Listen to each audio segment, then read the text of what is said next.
Derek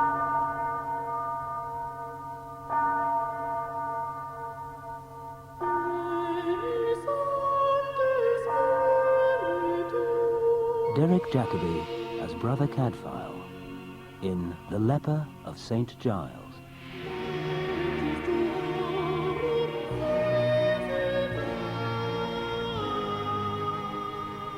There were sanctuaries throughout the realm for the poor lepers, and St. Giles near Shrewsbury was no different from the others.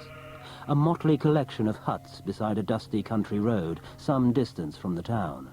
Distant enough to ensure the purity of the air between the shrouded, disfigured cast-outs and the good people of the city. It was a fine day when Brother Cadfael visited Brother Mark, bringing potions to him for the youngest leper, Bran, who, with care, might yet recover from his affliction. Now, however, the monks looked up at the sound of approaching horses. Baron Huan de Donville was a thick-set man, with a cruel sneer etched permanently into his face, and he rode now with an arrogant haughtiness, followed by his 3 squires. But his way was quickly barred by the lepers begging for alms. My lord! I'm going for a leper, my lord! Out of my way, vermin! Take your contagion out of my sight! His response had been swift and immediate. He laid into the first leper with a vicious-looking whip. Cadfael moved swiftly, striding between the leper and the man. He stared up at the cruel face. Filthy lepers. Then he turned his horse away. Cadfael bent to help the beaten leper. He was swathed in rags with his face completely masked. As the 3 young squires rode by, they threw coins, perhaps out of shame for their master. Then Brother Mark bustled over. Lazarus, are you hurt? Leave me alone. The monks watched the poor wretch hobble away. He arrived about a week ago. A wanderer, goes from shrine to shrine. Nobody knows him here. The boy Bran looks much improved. Your lotions have done wonders. You think there is any hope for him, Cadfael? Oh, there's always hope, Mark. By God's grace and man's efforts, we may yet send him back whole into the world. As he spoke, both men were distracted by the sight of a fine coach and an entourage of riders approaching along the dusty road. In their midst, riding side saddle, sat the young and beautiful Iveta de Masard. The lepers pushed forward. They gathered round her, arms outstretched in supplication. Iveta! You should not waste your coins on lepers! It was Agnes Picard, Iveta's aunt and guardian. She sat stiffly in the coach beside her husband Godfrey. They were on their way to Shrewsbury, where Iveta was to be married. Married to the man who had just passed before them, Baron Huan de Donville. It was this man who now dismounted outside the inn. Simon, ensure the horses are properly stabled. Joselyn Lucy, get me a fire and something hot to eat at once. And me, my lord? If it's not beyond your scope, if you've stopped idling, you can organize this rabble. So saying, the Baron swept past them into the inn. The young men looked miserably at each other, and then turned at the sound of a coach and horses. They stepped swiftly to the road, there the better to see Iveta and her entourage, as it passed them on the way to the abbey, where Iveta was to lodge before the wedding. As she rode by, Iveta glanced around and spotted the young men. She had only eyes, though, for one of them, and secretly, shyly, she raised her gloved hand and blew a furtive kiss at Joselyn Lucy. But the Squire Simon saw the gesture and turned to his friend. Oh, Joss, my friend, have you not given up even now? Tomorrow, painful though it may be, my uncle will take a very beautiful young wife. And the girl you pine for will be Our Lady Donville. It's not so painful for you, Simon. Bide your time as the loyal kinsman, and one day his fortune will be yours. Unless Iveta bears our lord a son. God forbid. There's little danger of that guy. My uncle is well titled, the Baron. If he ever had any seed, he would have got a child before now. At the abbey, there was a welcoming committee formed for the distinguished visitors. Prior Robert stepped forward, all ingratiating smiles, leading Brother Jerome in his wake. On behalf of Abbot Heribert, welcome, my lord and Lady Picard. My Lady de Masard, welcome to the Abbey of St. Peter and St. Paul's. You received my instruction for this evening's feast? Oh, yes, indeed, my lord. Father Abbot has instructed his own cook, Brother Petrus, to oversee the preparations. Well, that's well, but my wife and I would see for ourselves that everything is in order. As you wish, my lord. Perhaps after you have rested? And so saying, he led them into the abbey. For a man about to be married, Huan de Donville had surprisingly dark thoughts. He sat now before a roaring fire in his room at the inn, alone. He was looking at a small silver locket and a wedding ring.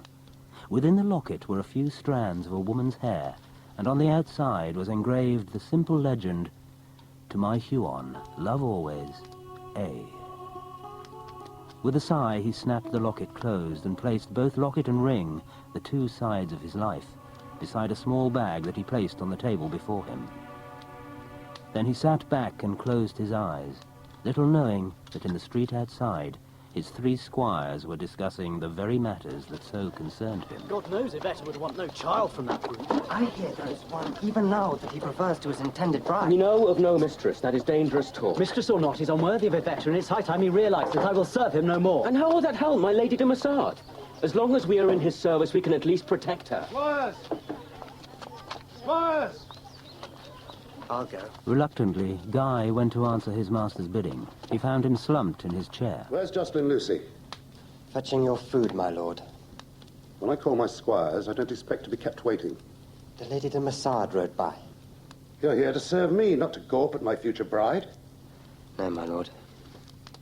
Pour me wine. As Guy poured the wine from the pewter pitcher, his eye fell on the locket and the ring. For an instant, his hand hesitated.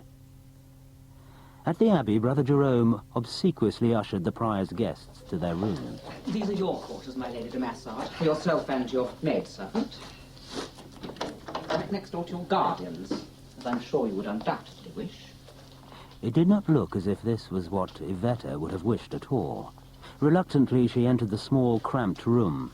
Jerome, meanwhile, threw open the door of the room next door, leading Godfred and Agnes into it. As our Saviour once said, when I was a stranger, you made me welcome in your home. We hope that you'll be comfortable here, despite the humble surroundings. Yes. Well, we'll rest before Vespers. Thank you. God be with you.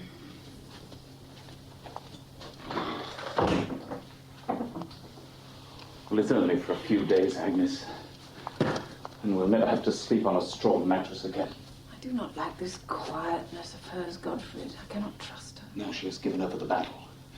Once brought to the altar, she'll speak her words as taught. And with the matter closed, he fell onto the rough bed. At the inn, sleep had stolen over Huon de Donville, and he slumbered before the remnants of his meal. But a figure stole quietly in, moved across the room, and gently opened the leather bag on the table before the sleeping man. Light fingers deftly lifted the locket from the bag, then the figure stole away again, and de Donville slumbered on. It was evening now, and the monks were singing vespers. Iveta, Godfred, and Agnes were in attendance at the church and dutifully prayed.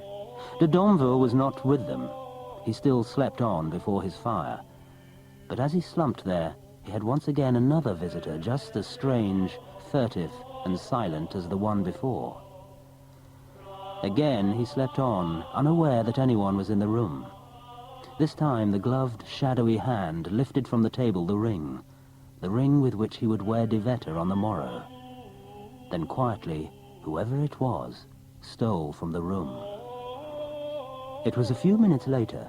The monks still sang, but in the stable someone undid the saddlebag of a fine stallion and slipped de Donville's ring inside, pushing it down deep into the recesses before buckling it up once more. But in the church, vespers were drawing to a close, and Iveta now spoke to her guardians as Brother Robert bore down on them. I must offer up prayers for tomorrow. We'll do no such thing. You'll come with us. My Lord Picard, you wish to see the preparations Brother Petrus is making for this evening's feast? Yes, Agnes. Come, Iveta. I should offer prayers that all goes well for tomorrow. That is an excellent idea, my Lord and Lady. And clearly thinking that it was not at all an excellent idea, Agnes and Godfred reluctantly followed the monk from the church, leaving the girl there alone. But no sooner had the others departed than a side door opened. She looked up. She knew who it would be, and she ran straight to the arms of the Squire Joselyn. They kissed quickly, passionately, and then ran from the church into the Abbey garden. They stopped by the ramshackle shed that Brother Cadfael used as his workshop, and they kissed then once again, more passionately still, until finally she broke away from him. Oh, Joss. Come on, we'll be safer in there. and he took her by the hand, leading her to the workshop. They pushed open the door and stepped into the shadowy interior. He looked around and then addressed her urgently. We must get away. We must escape. And how far would we get before Huon's pack ran us to the ground? He'd kill you, Joss. You cannot marry him. I have no choice. I am the Picard's chattel to be disposed of at their will. No, no, I will find a way. He will not have you. The bargain is struck. There is nothing to be done. Then I will quit his service. You must not. For my sake. Iveta, to see you with him every day, to have you within my arm's reach. My love, it's more than I can bear. And so he took her in his arms, and once more he kissed her, holding her close, drawing her into himself. And then the door opened. If Cadfael was amazed to find Iveta, the bride of tomorrow, in the arms of her groom's squire, he showed not a trace of it in his face. Welcome to my workshop, my lady. And gentlemen. If Cadfael had been about to continue, he suddenly hesitated, aware of some sound from outside. Motioning them to be wary, he now continued. Oh, your pardon, I didn't realize. I had patients waiting for me. You did quite right, my lady, in coming to see me. A bad headache can often result from a long journey, and it must not be neglected. As he spoke, Agnes appeared in the doorway, staring in suspiciously. I'll just make you up a nice calming draught. Iveta, what are you doing here? Oh, madam, your lady niece is trying to ensure nothing detracts from her happiness tomorrow. There you are. Now, you take that down. It will do you nothing but good. Thank you, brother. I am sorry I have delayed you, Aunt. I am ready now. Good day. And Agnes, claiming her niece by placing her hand firmly on her arm, swept to the two of them from the workshop. Joselyn watched ruefully. I wish that hag would fall from the bridge and drown. She'll find some way of making me pay for this. May God forgive me for the lies I just told. Well, she may have some justification. Do you tell me? It's not an ache of the head that ails Iveta, but an ache of the heart. Well, whatever the ill, this will go some way towards relieving it. Oh, think. Wine. One of my most sought-after medicines. Now, if you excuse me, young man, I have a linctus to make. I could help you, Brother Cadfael. Oh, all right, then, here, you can encourage the fire. And if it gives you ease, tell your tale. Oh, be assured, I keep my own counsel. I share my thoughts with God alone. My name is Joselyn Lucy, squire to Baron Huan de Donville. Yes, I know. I saw you ride in past the lepers' hospital at St. Giles. And you're a fair witness to the brute I serve. Only one so black at heart could treat unfortunates in such a fashion. But that were true. I could bear his contempt and his tempers until Iveta came along. My God, this match is an abomination, utterly against her will. Hey, careful, lad. You won't do any good setting us all alight. And how long has he been in the Picard's guardianship? Guardianship? Never was the term more foully used. She has been beaten by them since she was 10. But surely they've arranged a very wealthy marriage for her. Iveta is the last of a noble house, heiress to a great fortune, but she is to be sold like a chattel. The Baron has struck a deal with the Picards to carve up her land. Some young women would find such an arrangement quite acceptable. Well, Iveta does not. Say she's the last of her line? What was her father's name? Her man, Giles de Masard. And her grandfather? Guimard. They say he fought most bravely in the Crusade. So he did. Giles de Masard had the strength and courage of a lion. Do you know, at Jerusalem, such was the terror he inspired. The enemy reported 10 of him on the battlefield. To us, he was invincible. Until Ascalon. Yes, that's right. He was captured there and died of his wounds, I know. Iveta has his sword and shield. She treasures them. The Fatimid sent them back after his death. That was a courtesy, shown to a brave enemy. Indeed. But tell me, brother, how do you come to know so much of him? We fought alongside each other at the taking of Jerusalem. I took you for a contemplative. When you've been a soldier, there's a great deal to contemplate. You are a strange kind of brother. You seem to understand the passion I feel for Iveta. Have you been married? No. That is the one joust of which I have not partaken. Is it not sinful that the sacrament of marriage should be so misused to defraud Iveta of her happiness. If what you say is true. You think I lie? Perhaps your passion makes you blind. No, my passion makes me see like St. Paul on the road to Damascus. Surely you must have something among all these wonders, some poison I could slip into Huan de Donville's cup. Be ashamed to invoke the name of a blessed saint and in the same breath speak of murder. My potions heal. They do not kill. For a moment, the two men stared at each other, and then the younger of the two turned on his heel and swept from the room. For de Donville, awoken from his sleep, there was an unwelcome surprise. Simon? Joselyn? Guy? Where is my wedding ring? Where is my locket? My lord, what's wrong? Some valuable items are missing. Where is Joselyn Lucy? At that instant, Godfrey Picard entered the room. My Lord Donville, I have news of Joselyn Lucy which will not please you. He has been conspiring against you with the Lady de Masard, aided by an interfering monk. It took de Donville but a minute to stride the short distance to the abbey. He threw open the gates, and followed by Godfrey, he strode across the courtyard, just in time to meet Joselyn as he descended the church steps. In a fury, he grabbed the young man. So, villain, did you enjoy your secret assignation with my bride? Insolent rascal! And now you add theft to deception. Where is the ring? And the other item? What have you done with it? What ring? What are you talking about? Jocelyn! You're dismissed from my service. No, you regret this, Donville! If the ring doesn't turn up by midnight, I want this rogue arrested and horsewhipped. You not get your hands on Iveta's fortune so easily, boy. Do not judge all men by your own base measure, Master Picard. For Cadfael, too, things had taken an unpleasant turn, as he was about to find out, when Abbot Heribert and Prior Robert stopped him in the cloister. We have received a complaint against you, brother, from my Lord Picard. He claims you have been conspiring with Joselyn Lucy against tomorrow's wedding. Father Abbot, Godfrey Picard tells me further that the boy is suspected of stealing the wedding ring. He has just been dismissed from the Baron's service. Well, the boy is certainly hot-headed. I warned him not to do anything rashly. But he is convinced Iveta is being forced to marry against her will. And what if the boy's motive is simple greed, as Picard claims? Perhaps Iveta's guardians have chosen well for her. If so, it'd be a sin to disrupt their plans.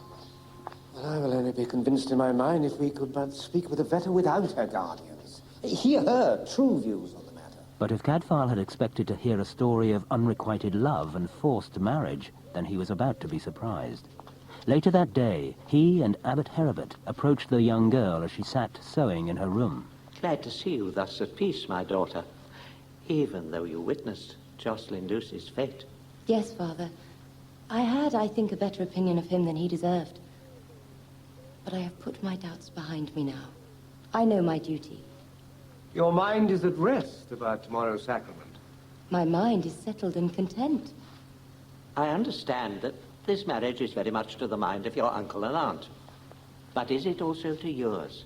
Do you undertake it of your own free will? I am doing what I know is right and good, and with all my heart. Come, Brother Cadfael. Let us pray for their union.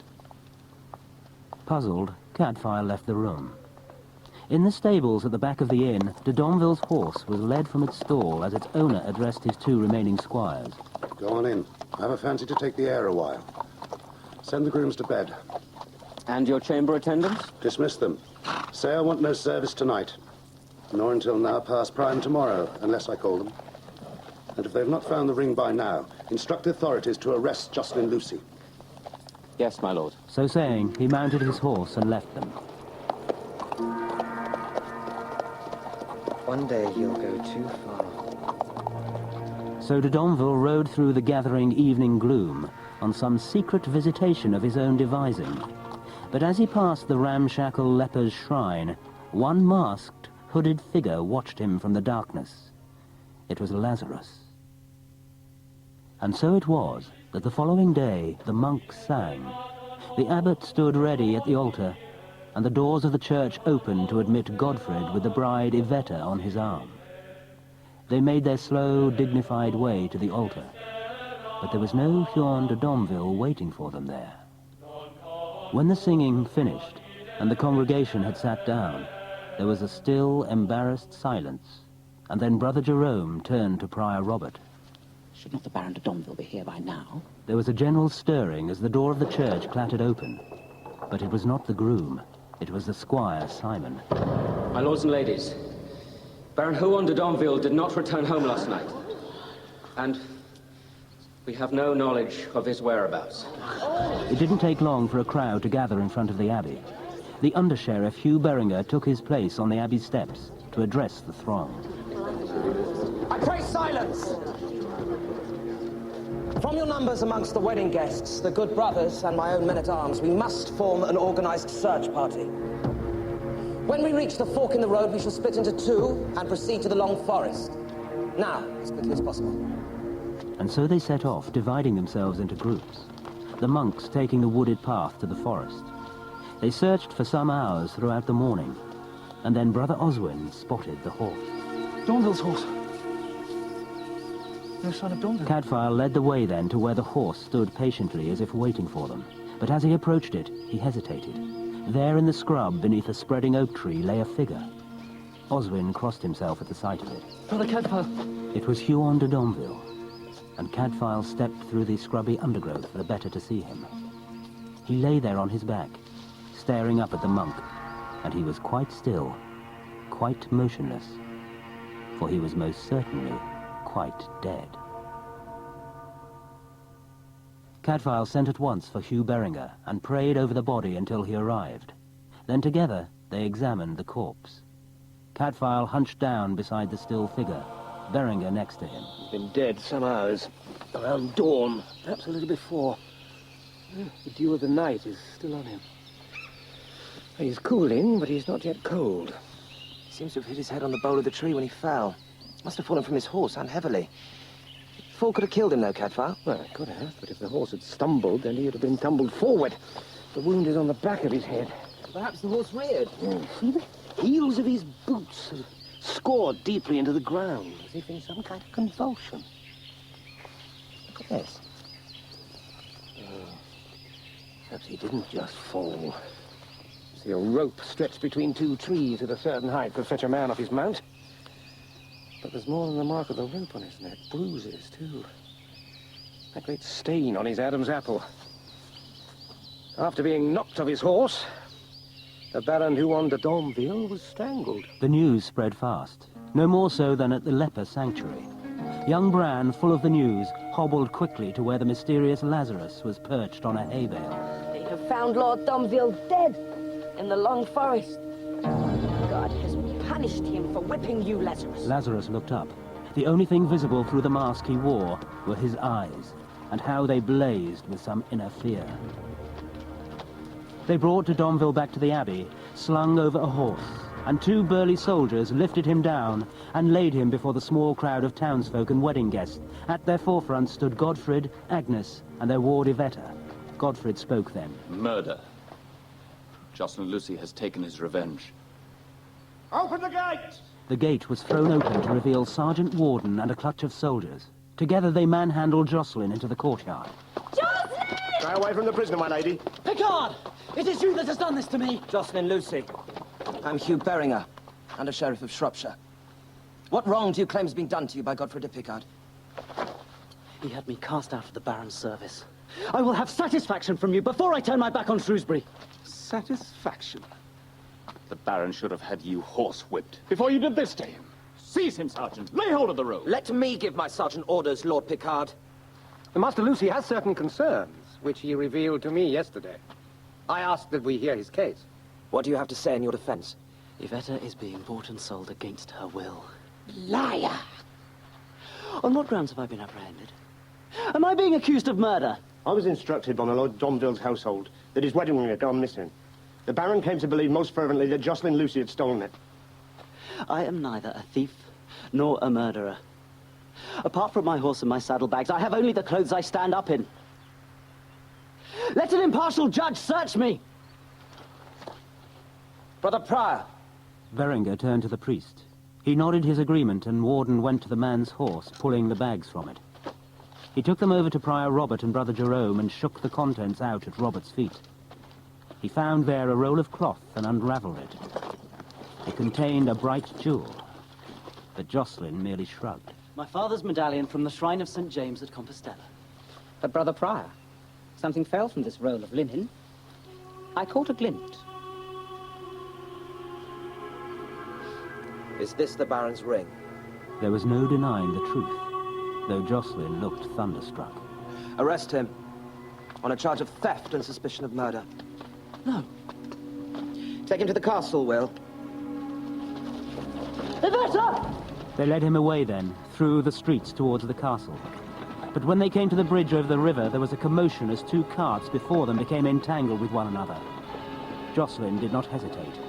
He lashed out against his guards, wrenched himself free from their grip, and without hesitating, threw himself from the bridge into the river below. Warden was too slow to reach him, being held up at the back of the crowd, but he called to his men. The soldiers stood on the banks and on the bridge watching the water. As soon as he breaks the surface, loose your arrows. Wing him if you can. Kill him if you must. But it seemed to Warden that the young man had vanished. However, a few hundred yards downstream, hidden by a clump of reeds, he did break the surface. And then, with a long, easy stroke, he struck for freedom. Agnes threw open the door of Iveta's room. The girl was lying on her bed, tired, pale. She looked up at the woman and at Cadfael, who had followed her into the chamber. The brother is here with his potions to help you sleep. At the abbot's insistence.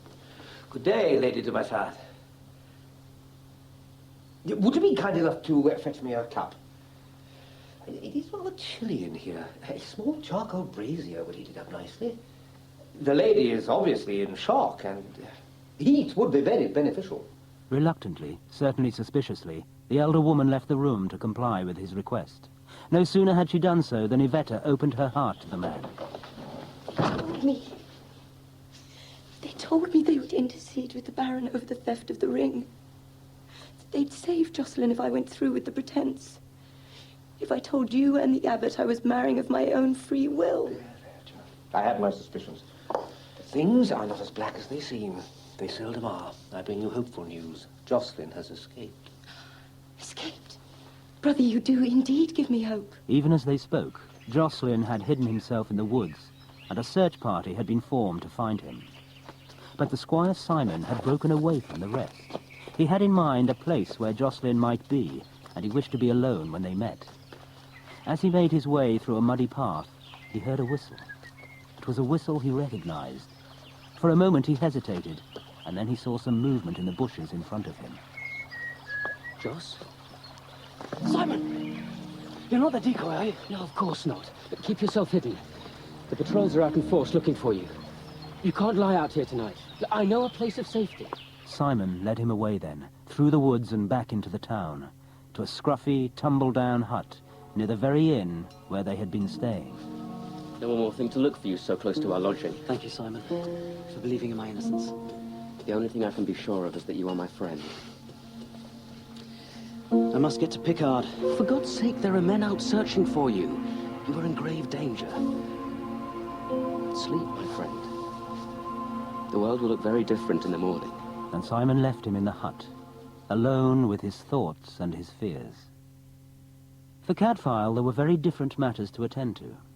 They had laid de Donville out in the mortuary, and now he addressed the small gathering of Brother Robert, Godfried, de Donville's two squires, and Beringar. The fall from his horse left him stunned and vulnerable, on his back. Now look closely at the inner sides of his upper arms. They're bruised. Yes, whoever murdered him knelt upon his arms while strangling him. As he thrashed around in a vain attempt to throw off his attacker, his heel boots scored deep ruts in the turf. Now the hands that strangled him were strong enough to rupture his Adam's apple. But the most interesting aspect in this matter... Interesting? We don't all share your morbid propensities, brother. Revealing, then, is here, on the left-hand side of his neck, where the middle fingers of the right hand would have gripped.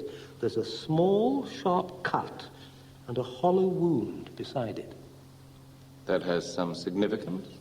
The murderer wore a ring on the middle or third finger of his right hand. A ring with a large stone in it to thrust so deeply into the flesh. Also, the ring must have hung loosely from the finger because it partially turned as he gripped. Did Joselyn Lucy wear such a ring, Master Fitzgerald? I cannot recall ever noticing it. But neither can I say for certain that he did not. Our men sighted him around dawn. That gives him time, we believe, to have murdered the Baron. I'll look into the business of the ring, but the facts leave small doubt that Joselyn Lucy is our man. I think that's enough of murder for today. May we leave Lord Donville alone with his maker? My Lord Vicar. The others left, leaving only Cadfael and Beringar. But it was obvious to Beringar that Cadfael was lost in some private thought. What? Cadfael? No. As you say, I agree. The boy looks guilty, but when a man's life and soul is at stake, any doubt, however small, must be investigated. It was not only Cadfael who was concerned for the truth. On the steps of the Abbey, the squires Guy and Simon were speaking of the matter. I can't believe Jocelyn capable of such a thing. Neither is he. And I shall do all in my power to prove his innocence. Well, you're not without influence now, my Lord de Donville. That title shall not rest easy with me till my uncle's murderer is taken and hanged. Well, whoever did the deed has brought you great wealth, has he not? I would take such an insinuation from Jocelyn, Master Fitzjohn. But you came late to our fellowship. Do not presume too much. Suitably reprimanded, Guy watched the retreating figure of Simon as he turned on his heel and swept down the Abbey steps.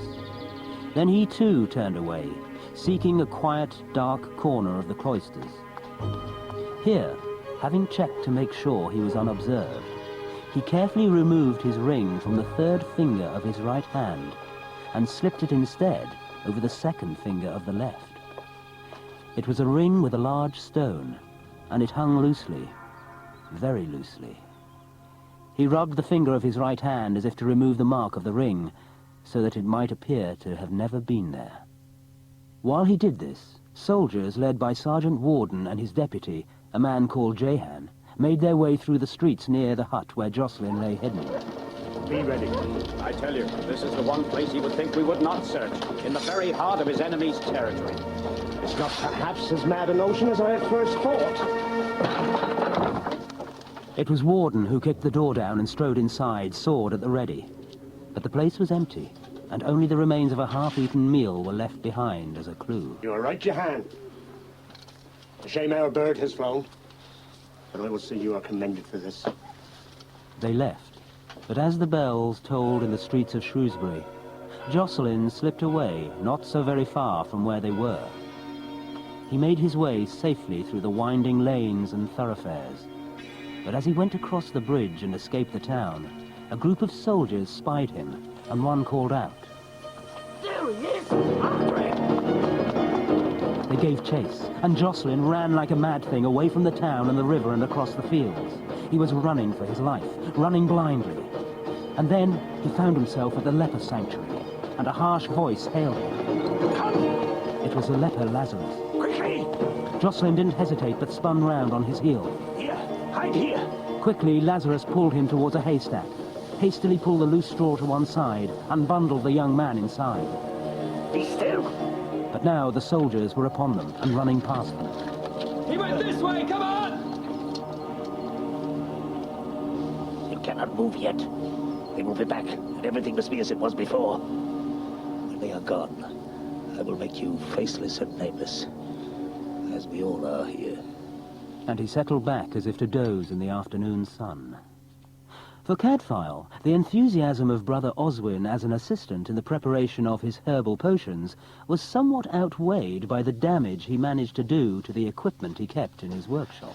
I didn't know the pot was cracked. Oswin, that pot was as sound as a bell. One of my best. Pots are not meant to be taken straight from the fire and plunged into cold water. I'm sorry, brother. I was thinking of the Lady de Masard's loss. She's very beautiful. Oh, so she is. If she ever finds the right husband, they could have great sport together. And if that opinion is anything of yours, I shall join the Cistercians. Who told you such a thing? One of the lay brothers. I thought at the time he must be mistaken. Surely such a lady is too delicate for sports. Child, you have a lot to learn about life. Not to mention pops. You're right, brother. There are many things I don't understand. Why should the Baron Donville have gone out riding on a cold night without a hat? Him bald, too. When I saw him at the abbot's supper, he left wearing a hat. Yet when we brought him back from the forest, he was not. And Cadfael found himself staring at the young man, and found himself wondering about a hat. At the sanctuary of St. Giles, Lazarus thrust a bundle of old clothes, a tattered cloak, and a cowl into the arms of Joselyn. And he led him away. The foregate is clear. Here. Here.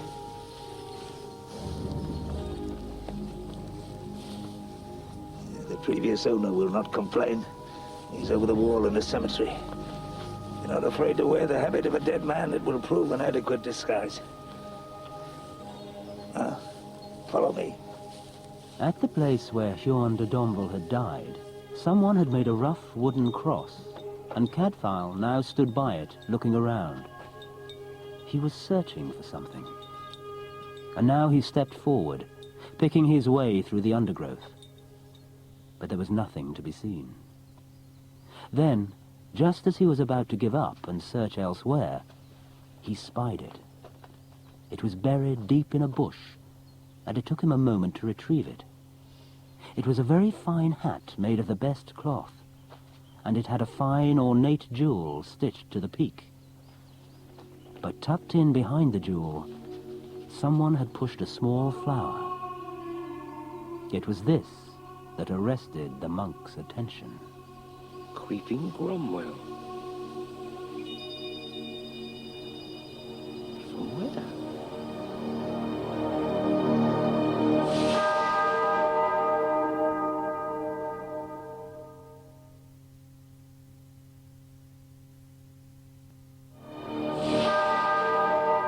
Later that day, Cadfael and Hugh Beringar presented themselves to Abbot Heribert. They had already discussed their tactics. Father, these flowers are a vital clue as to where Donville spent his last night. If I can find that place, it will almost certainly point us towards his murderer. I'm sorry. You have too many duties here. I cannot let you go off on a wild goose chase. Father, I promise you, it will only take a few days. These flowers are extremely rare in these parts. They occur only where there's an outcrop of chalk or limestone.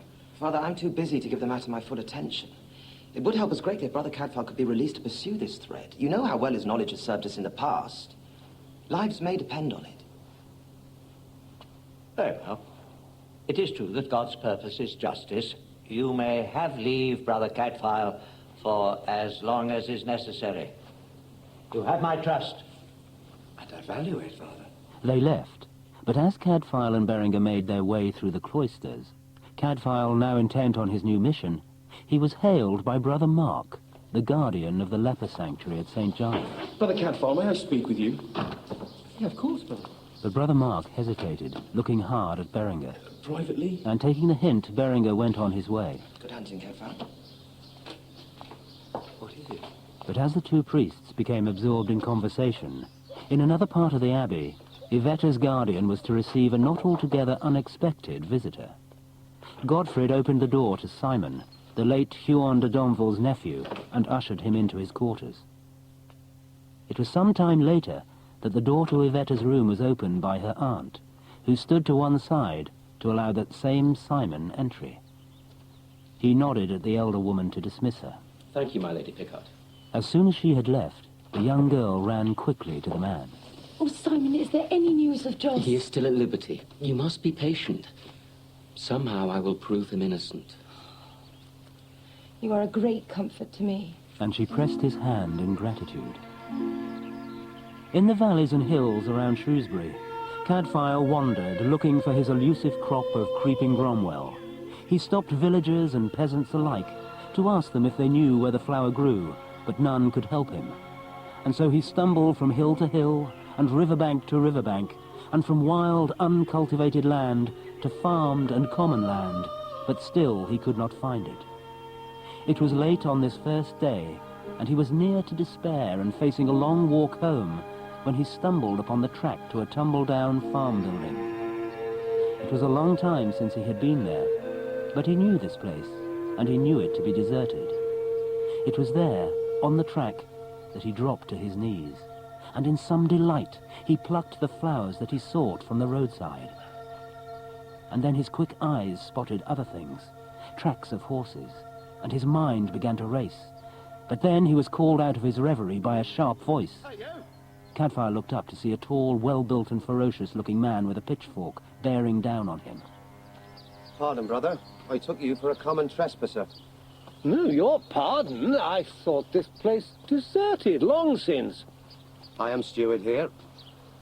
Indeed? In whose service? But the man said nothing, merely approaching a little further, a little defensively. You show commendable loyalty. Especially to a dead master. I don't know what you mean. But you do know Huan de Donville, who rode out here last night. No one has been here recently. Oh, in that case, I must have made a mistake. Beautiful blossoms, these. Tiny miracles of God's creation. I don't have time to look at flowers. Do you keep the lodge all on your own? I see to the grounds, the stock, and the farm. My mother sees to the house. Oh, it's your mother, who is the keen horsewoman. In that also you are mistaken. She is too old and infirm to ride. The small horse won't be hers, then? What small horse? The one whose footprints I noticed leading straight up to this stable. Look, I'll show you. There is no horse. Well, then my eyes must be deceiving me. Whose can this be? This very pretty white jennet. Side saddle? All the decoration suitable to a high-born lady. Or, perhaps, a lord's mistress? Well, if you won't tell me who the lady is, you will tell Hugh Beringar, Undersheriff of Shropshire. Can she not be left in peace? I'm afraid there is no peace until a murderer is brought to justice. This woman, whoever she is, could be a vital witness. She is a friend of the Baron's, that's all. And what might she be called, this friend? Her name is Avice, Avice of Thornbury. Thank you. See? You can learn a lot from flowers. They laid Huan de Donville in a simple wooden coffin lined with white linen. He rested then in a side chapel. There was no lid to the casket, and the mourners stood next to it while the monks chanted. Brother Robert said the Requiem Mass, leading the prayers and purifying the corpse with holy water, which he sprinkled from a simple silver vessel onto the lifeless body. Miseri me Deus, Deus miseriat. As he prayed, incense was burnt, and he once again sprinkled holy water onto the body. Then he handed the water to Simon. Simon of Guillaume. As kinsman, you're next. Simon took the vessel and repeated the priest's actions, sprinkling water onto the body of his uncle. And then he handed the silver bowl to Guy, who followed suit, stepping round the coffin, ensuring that the man was fully blessed by water, the symbol of Christ's salvation, of the purification of the soul, its washing clean of sin. And then, satisfied that he had completed his duty, he passed the water on to Godfred, who completed the ritual somewhat less conscientiously. Incline Domine arem tuam et preces nostras. Libera me Domine a porta infernum. Then all those present crossed themselves. The Mass was finished, and Huan de Donville's soul had been committed to his Maker for his better judgment. Priests and lay people left the church. Later, the gravediggers would lay him to rest near the abbey walls. Simon went straight from the church to the stables. He had some idea of riding, perhaps to clear his head of thoughts that troubled him, perhaps to be alone. But as he approached his mount, he saw something attached to its mane by a ribbon. It was a scrap of cloth, but there was writing on it, and he quickly unfolded it and read the words crudely scrawled across it. Simon, for friendship and for my freedom, do me two things. He finished reading, and went at once to Ivetta's rooms. The girl was with her chaperone, but Simon dismissed her immediately. Give me a little while, please, Mistress Madeline, to briefly pay my respects.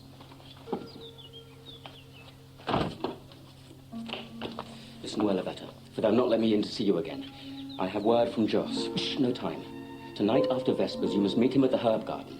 I'll have his horse waiting at the other side of the brook. Understand? Of course. But why will they not let you in again? Why such stealth when so recently they gave permission gladly? Because I spoke up for Joselyn. I said I would see him proved innocent of both theft and murder. They'll have no more of me now. I'm cast off. You, out! And no sooner had the boy spoken than the door opened and Godfred stood there. I told you not to come here! And he was gone, leaving Iveta slumped in her chair, distraught. Cadfael was unaware of these developments as he rode his donkey, Daisy, slowly but sedately towards a nunnery hidden deep in the countryside. He halted in front of a small outhouse. The woman who was there looked up at him from the work she was doing. God bless you, sister. God greet you, brother. Can I be of any help to you? I'm looking for a lady who recently sought sanctuary. Oh, so her brother told me. Back at Thornbury. Her name is Avice, known as Avice of Thornbury. Can you bring me to her? Very readily. You found her. I am Avice of Thornbury. While Cadfael made a new acquaintance, Beringar led his men through the woods, still in pursuit of the fugitive Joselyn. Keep up, men! Quickly! But seemingly not so keen to keep up with Beringar were Godfred and Simon, who rode with the Squire Guy, somewhat behind the soldiers. I wonder if Beringar is angry. Look at the idiots he works with. You're not even trying. Beringar has to do this out of duty. I'm only following his orders. But why, Lord Picard, do you seem to enjoy it so? Perhaps because you're looking for the wrong man? For an instant, Godfred looked as though he might explode, and then he reined his horse and galloped away. Simon drew level with Guy. Guy, your tongue will be the death of you. Of what were you accusing him? I know the Baron had a mistress, and I know who she is. Who? Agnes Picard. I have the proof. A locket that she gave him. You stole the locket? It holds a lock of her hair, an initialed inscription, everything. Oh, Guy, you can be such a fool. You laugh. Perhaps you encouraged Picard to kill your uncle. Enough. Or you'll be a sorry fool. Was your ring always on that hand? No. I moved it from my right. I did not wish to be wrongly accused. Or perhaps you're playing a very clever game of bluff. And you're not a fool at all. Then Simon, too, pulled in his horse and rode away, leaving the young squire alone with his suspicions and his thoughts. Meanwhile, Cadfael had taken a seat beside Avice of Thornbury at her lonely retreat, and now was questioning her. How well did you know Huan de Donville? That is an impertinent question. It's one I would never ask unless a man's life, indeed his very soul, were at stake. I was Huan's mistress for more than 20 years. I don't think I surprise you as much as I thought I would, brother. I, too, had been abroad in the world long before I took the cowl. But he came to you on the eve of his wedding? He did. It was a habit that sat well with us both. I was his feather bed when other women plagued and tired him. But it was to be our last meeting. When he told me he was to marry again, I decided to leave the world, to come here and to take holy orders. At what hour did he leave you? Past 6 in the morning. Do you recognize these? Oh, of course. I plucked them at the gate and put them in his hat. Then we kissed goodbye. And now they're dead, like him. Would you come with me today to the Abbey and swear all this upon oath to Hugh Beringar, the Undersheriff? I'll have to ask permission from the Mother Superior. I promise you, it's a matter of some urgency. In all my life, I've avoided one sin at least. I do not lie. And in my new life, there is no place for either pride or shame. I'll tell the truth for you. The search party had reached St. Giles, And hidden behind a low hedge, the leper Lazarus and his newfound accomplice Joselyn sat watching their progress. They will keep this up till dark. Yes, it couldn't be better. Beringar has emptied the area of all his elemental twilight, and they'll be tired when they return. Perfect time for a young couple to make their escape. I've seen Godfrey Picard only once. Which is he? He's on horseback, the one with the hat. Ah, yes. An easy cap to spot, even at a distance. Well, farewell, my friend. I wish you Godspeed. The two men embraced, leper and fugitive, both outcasts, both lost souls. And then Joselyn fled, keeping low beneath the hedge and weaving his way out of sight of the search party. But his every action was watched, closely observed by Brother Mark, who neither man had seen hidden behind the stump of a tree. Cadfael and Avice had made their way to the place where de Donville had died, and now the woman knelt in front of the cross. She looked up from her prayers to speak to the monk. I saw a side of him that no one else saw. You know, he always kept a lock of my hair. You would not have thought him such a man, would you, brother? No, I would not. He always wanted children, but he never had them. He thought they would make him less lonely. Oh, yes, he was lonely. We all need companionship, don't you think? Yes, I do. Have you ever sought the companionship of another human being? I have, yes, but it was not to be. Now I have the company of my fellow brothers and the companionship of Christ. That gives you joy? Contentment, yes. That is all I ask for. You've no regrets? Which of us can say that? Do you miss human love? I've fought in many battles, I've been gravely wounded, but nothing wounds so much as a love that is lost. They had been walking companionably together along the path through the woods, and now they had come to a small clearing. Cadfael's voice had trailed away because he had seen something. A horse grazing, a man lying on the grass beside it, perhaps taking the sun. But as they crossed the clearing, they knew this not to be so. Rest his soul. Both monk and nun crossed themselves. You shouldn't see such horrors. Who is he? Godfrey Picard. And Godfrey Picard was dead. Stretched on his back, eyes opened, staring. It was late in the afternoon when Iveta stole from her room in the abbey. She made her way silently and unobserved across the courtyard and through the big wooden gates. In the woods not far away, Joselyn crept from his hiding place in a tangled thicket and threw his cloak about his shoulders. Then he made his way along the woodland path towards some secret destination of his own. What Joselyn did not see was Brother Mark, who appeared now from behind a tree and set off in pursuit of the young man. Soon Joselyn had broken into a run, intent as he was to be at a certain place.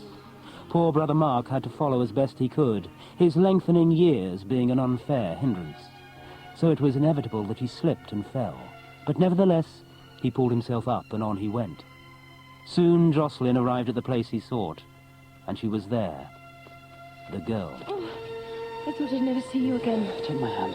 This way, my love. He led her swiftly from the place back into the woods, and then he stopped on the brow of a low hill and pointed down into the valley.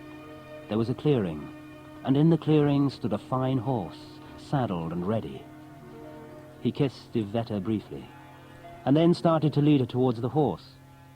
But he stopped and looked up at the sound of a twig snapping somewhere nearby. And then something caught his attention on the other side of the clearing, and then something to his left. They were surrounded. There were soldiers everywhere. You, stand there! They turned, boy and girl, and set off in the only direction open to them, the way that led back to the abbey. But Sergeant Warden and his men were close on their heels. Pursued by soldiers, they clattered through the woods and back into the abbey courtyard. Joselyn pulled her across the courtyard to the stone steps that led back to her living quarters. Then he pushed her towards the door. Go inside! No, not leave you! Don't, for God's sake! Arrest He forced her aside and turned to face the soldiers who were mounting the steps towards him. Two of them went for him. He struggled and threw one of them, Jehen, back down the steps. At the same time, he tripped the other. Then he pulled his dagger, waving it ferociously. Stand! But a voice cut across the courtyard. Let no man move! Or strike! But even as he spoke, the gates were pushed open, and Beringar, astride his horse and followed by Guy and Simon, burst in. Beringar quickly dismounted and strode over to the abbot. My lord abbot, what is this? I've been hunting for this man all day, and we find him here at bay within your walls. And within our jurisdiction. Sheathe your weapons, every man of you. I will not have drawn steel here on my ground, nor violence shown to any. Men. What have you to say for yourself, young man? I'm at your mercy, Father. Your justice I trust more than I trust the law. But if either you or the Undersheriff wish to question me, I will answer all truthfully. My lord, I maintain my claim to this man's person. He is charged with theft and murder. I'd question him as you may. I'd rather turn the key on a manifestly guilty man than have any doubts set to rest. Where have you been hiding all this time? Under a leper's cloak and veil, in the hospital at St. Giles. At what time did you first come amongst the lepers? At Vespers yesterday. But by then you were already provided with a disguise. Sergeant, on the morning of Donville's death, at what time did you give chase near the Meold Brook? An hour before prime, my lord. I accept the facts that on the morning of the murder, Joselyn Lucy was indeed in the vicinity of St. Giles, well before the 7th hour. But we don't know the hour of Donville's death. But before Beringar could say more, he was interrupted. Cadfael had pushed his way through the gates and was now striding across the courtyard. My lord Beringar, there's been another violent death. In a clearing in the forest, another man lies dead. Strangled, like the first. And then he saw Agnes Pickard, who stood by her niece on the abbey steps. Cadfael turned to her. Madam, I grieve to bring such news. The dead man is your husband. Godfrey!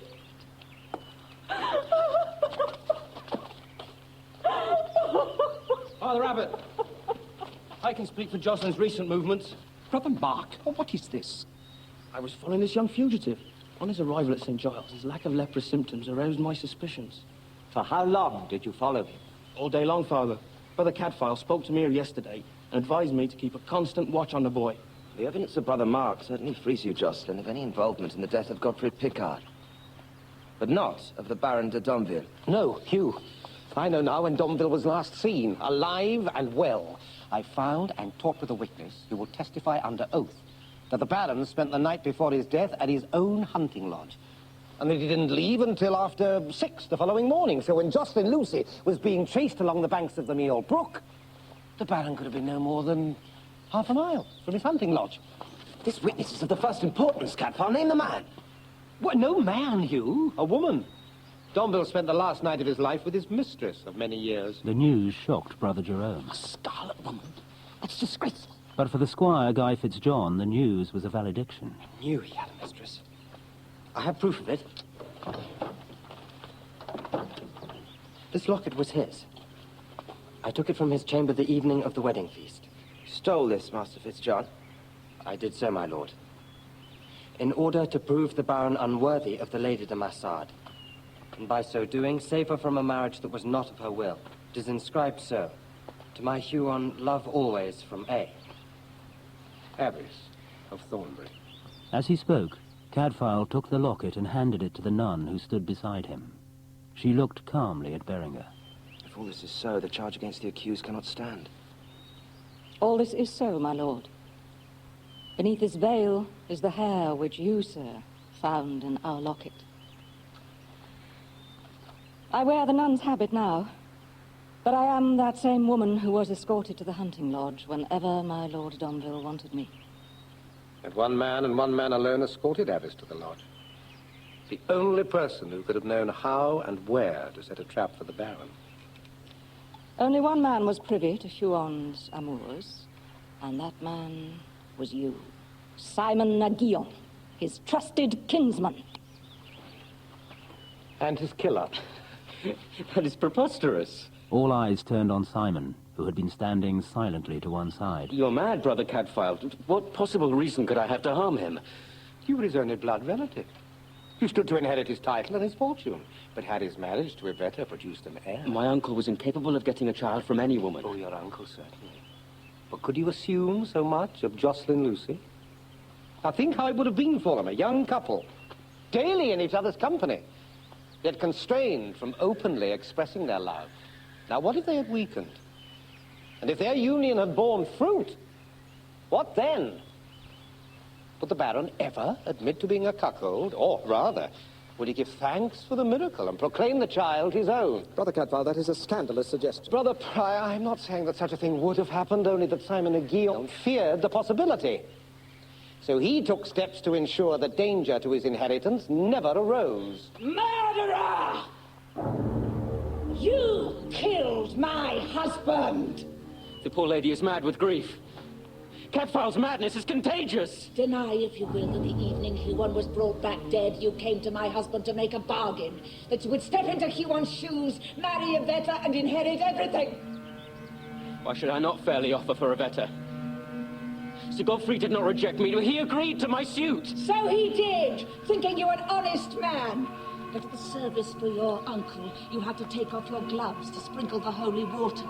Godfrey saw the pale band on your finger where your ring once was. He was fool enough to tell of his suspicions when you came round visiting. I begged Godfrey to sever all ties with you, but greed got the better of him. He made a bargain with you when you sneaked round to see Iveta. If only he'd listened to me. You were afraid he would voice his suspicion, so you killed him, just as you killed your own uncle. Murderer!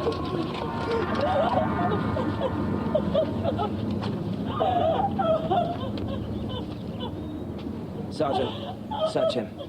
See if he has the ring hidden about his person. I need not submit myself to this! Take your gloves off! But Simon was not one to submit. He turned suddenly and ran towards the gates, but Jehan and Warden were upon him and held him in a vice-like grip. Beringar strode over and pulled the man's gloves off, folding back his ring finger. The pale mark was there for all to see. And then Beringar caught sight of a leather lace around a man's neck. He pulled it out from within his doublet, and there, tied to it, was the murderer's ring. Take him to the castle. Oh, and Sergeant Warden,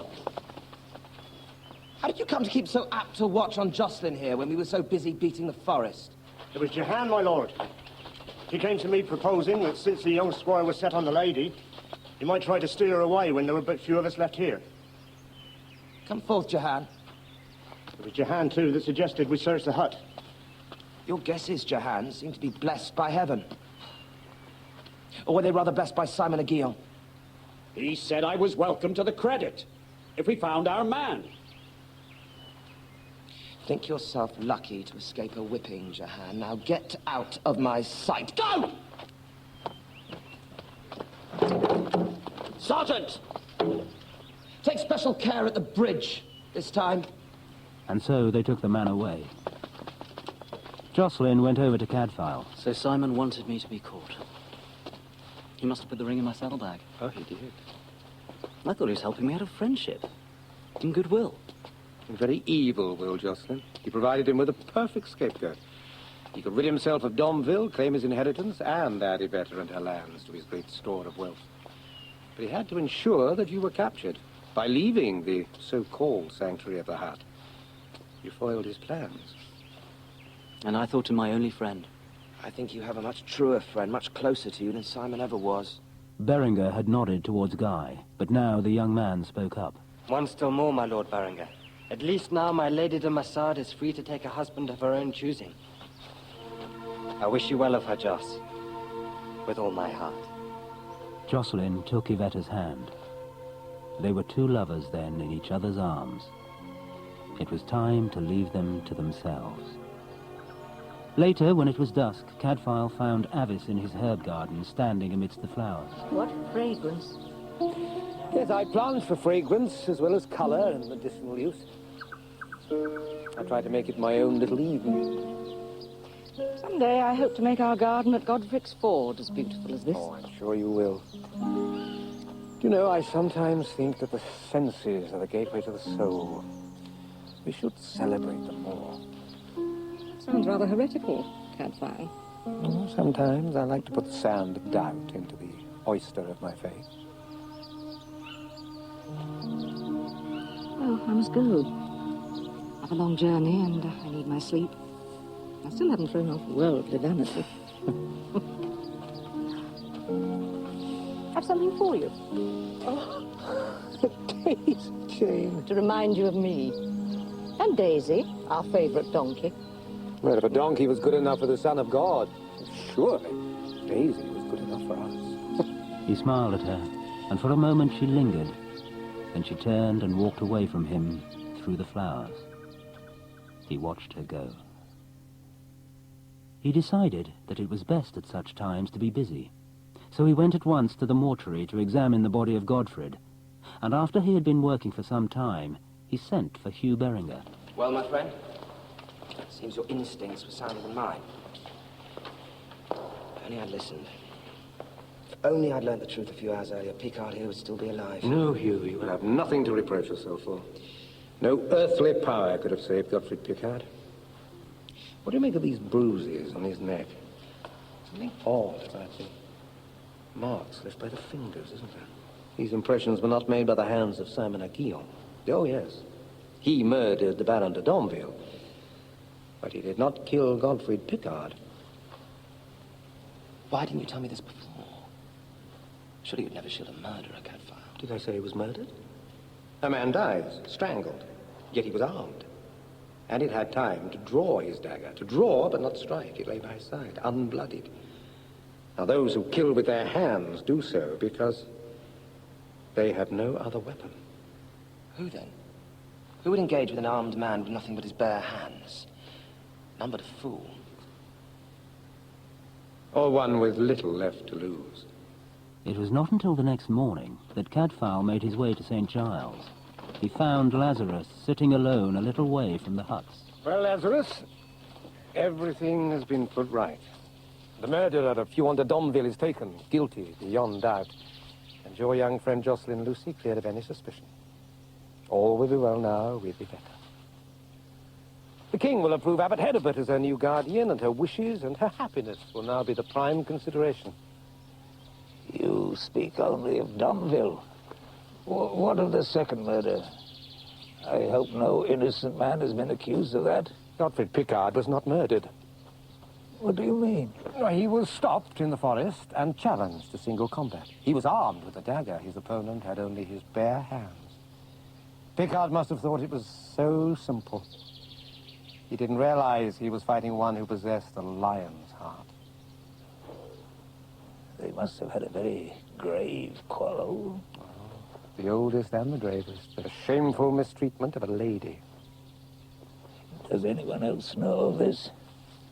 Hugh Beringar, and of course, the one whose hands strangled Picard in fair combat. But we alone know that of those hands, the left possessed fewer than 5 fingers.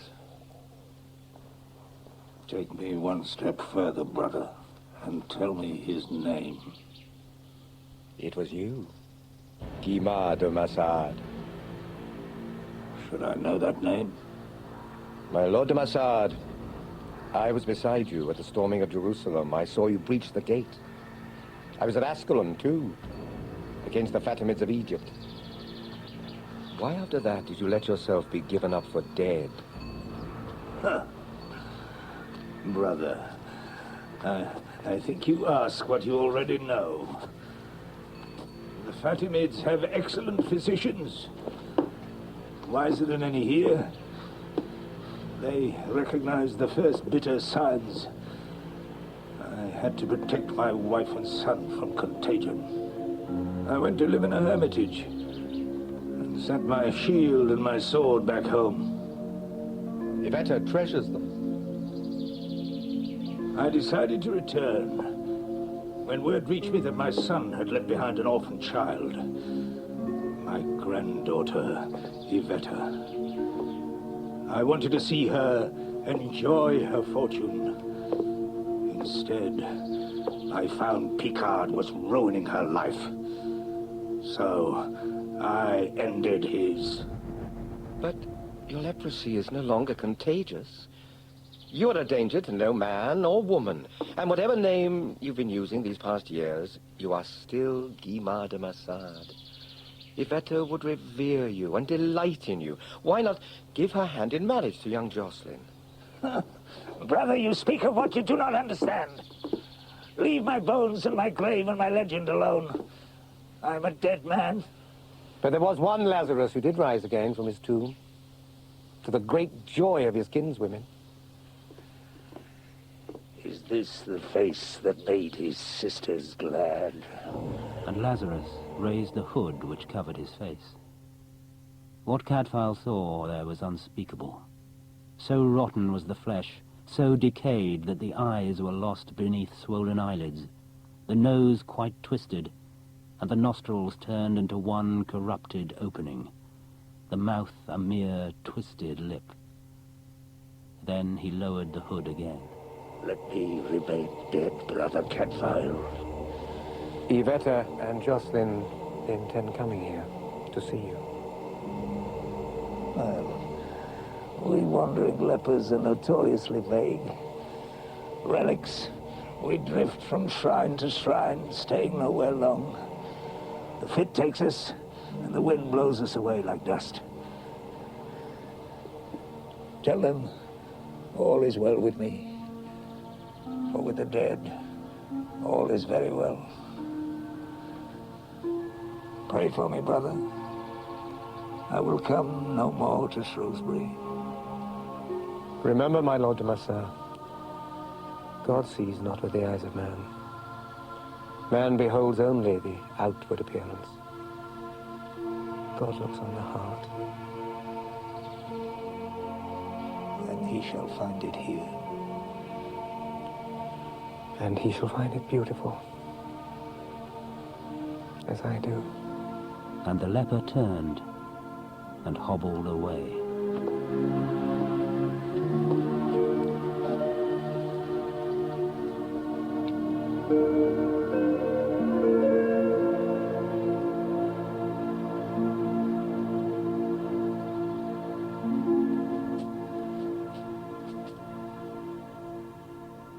The Leper of St. Giles, based upon the novel by Ellis Peters.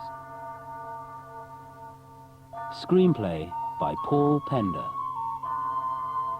with Derek Jacobi as Brother Cadfael.